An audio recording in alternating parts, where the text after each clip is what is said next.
welcome back to another video. And in this one, we're talking about my 2016 Nissan Rogue that finally made it over the 200,000 mile mark.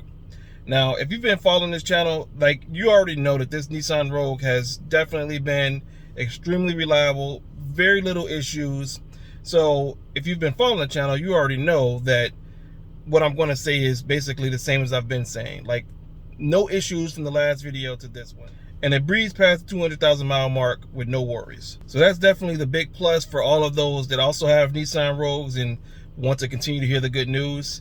And if you're new to the channel, then, you know, my personal experience with Nissan has been very good. There are some subscribers that also have pretty good experience with Nissan. So there have been those that commented on having the troubles that you have heard about. But for the most part, there has been more good news than bad news when it comes down to the reliability concerns that, you know, you may have when it comes to owning these vehicles. So that's definitely something I'm proud that, you know, my channel has been able to show, is that, like, if you like a vehicle, you know, do your due diligence. I would say do your research, but the research might steer you away from it. So that's where it becomes tricky because, you know, like, I'm just one person, one vehicle, so you can't take one vehicle that does great and say, you know, all of the vehicles are going to be like that. But you also can't take, you know, one vehicle and say the worst about them. So you might say it's a roll of the dice, but aside from the 2016 that I actually owned, there have been tons of Nissan vehicles that I've rented that have been A+ just the same. Now, with that being said, this is going to be the second to last video I make about the Nissan Rogue, because I'm actually planning on replacing it. And as you saw with the thumbnail, the second Nissan Rogue, what I'm really thinking about is, should I replace it with another Nissan Rogue? Now, the Rogue in that thumbnail is a rental. And one thing I realized when it came down to selecting a vehicle, I was excited to pick another Nissan Rogue, even though it's something that I had at the house. Now, when it comes to rentals, I'd imagine you don't want to pick the same thing that you already have at home. So my guess would be, if you saw the same vehicle you had on the rental lot, that's the absolute last vehicle that you're going to pick. When I saw a slightly newer version of my Rogue, I was like, that's the one I'm picking. And I believe a RAV4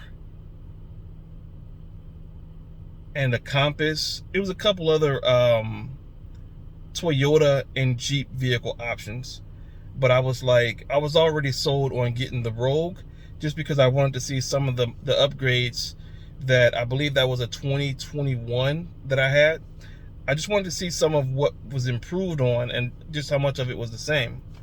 And I can say this, driving another Rogue, I was like, this is a vehicle that I could see myself purchasing all over again, which leads to what this video is all about. Aside from the fact that it made it to 200,000 miles, no problem. Now that it's time to replace it, I've been scouting out some vehicles, one of which is obviously the Nissan Rogue, the similar body as mine's, or even the newest version of it. Also the RAV4, the newest version of that, the newest body style. It doesn't have to be the most, like the current year. And the Cadillac XT5. Now that one, I'm kind of split on it because it's something that it's very attractive, but at the same time, the first thought I had in my mind is, how much better would it be than my Nissan? The RAV4, at least it has that Toyota reliability, and, you know, it's something that I rented one before, and I did like it, so there was no beef with the RAV4. The Cadillac, that's something where it's kind of one of those things where it's like, for the extra premium that you would be charged for the name and the styling, is there enough features to pay that extra premium in price? So that's a question that I'm asking myself as I scout out.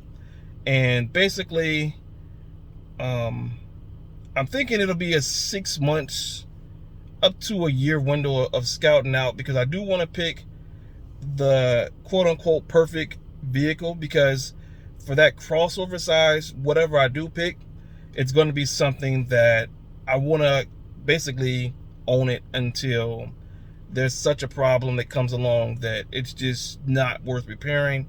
And you know, so if it goes 200, 300, 400,000 miles, whatever it goes, that's what I want to, I want to push it to that limit and really, you know, just make a lot of content on being a smart buyer and not continuously going out there and basically trying to keep up. Like, get something that you really like, something that has all the features that you want, and just rolling along until you can't roll anymore. So I'll definitely be making a lot of videos basically test driving and giving my opinion, and also looking for your opinion on vehicles in the class of that Nissan, the Rogue, the RAV4, the XT5, even the SRX by Cadillac, which is the prior model that was replaced by the XT5.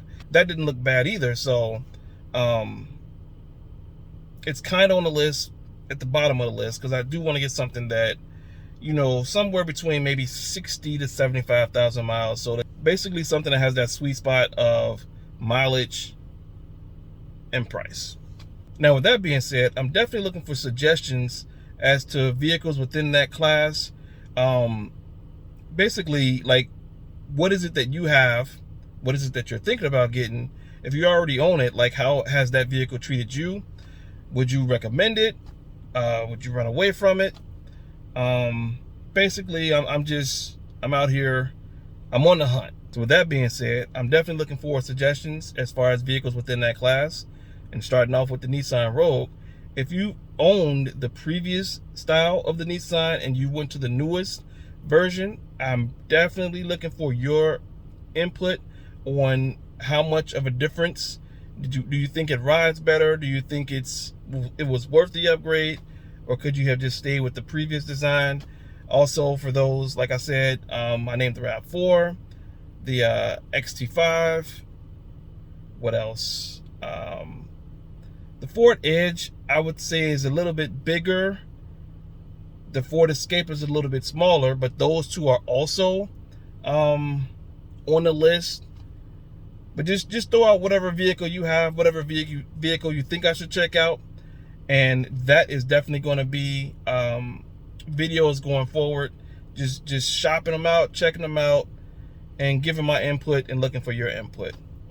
As far as the last video I'm going to do on my 2016 Nissan Rogue, basically I'm going to go over the cost of ownership and just kind of look back at all the pros and cons of having it. And obviously, you know that I thoroughly enjoyed it. But as far as content, I was thinking, like, you know, I gotta keep on cycling through keep on cycling through. But at the same time, I think that if you have a good one, instead of being one of the channels that always is swapping out, I think it would be great to just have a lineup of vehicles that, as I said earlier in this one, you can just show how long a vehicle can last. So I don't know if there are any other channels that really just take a vehicle and ride it out. Hopefully not many. That way I can kind of have my own lane of content. But that's what I'm thinking about. You know, there's usually about 3 or 4 vehicles that I kind of have at a time that I feature on this channel. So maybe I'll have 2 that I cycle through and 2 that I go the distance with. Either way it go, 200,000 miles, no problem since that last video. And in my very last one, I'll give it a nice farewell and figure out what's next. That's all I got for this one. I'll catch you in the next vehicle. I'm out.